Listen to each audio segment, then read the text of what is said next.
Following up on my last video about the possible sources of differences in pronunciation of the word about, I went to a standard American English pronunciation channel, which I'll link to, and found that the basic means of pronouncing the letter T is supposed to be a means involving the use of the teeth, closing the teeth, holding back air behind the tongue, and having the tongue against the roof of the mouth, and then letting the air out, as in t. Now, this surprised me a little because in saying the word about, I hadn't been closing my teeth at all. I can demonstrate, at least with the second half of the word, this way. Out, out. I'm not putting any pressure on my finger. I'm not biting down on it. Whereas the other method, if it were my normal habit, I think I'd have to make an effort not to bite my finger by doing it.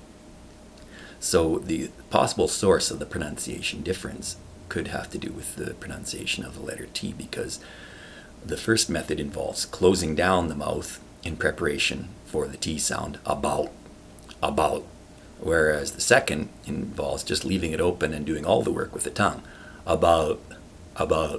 These are highly exaggerated, of course, about.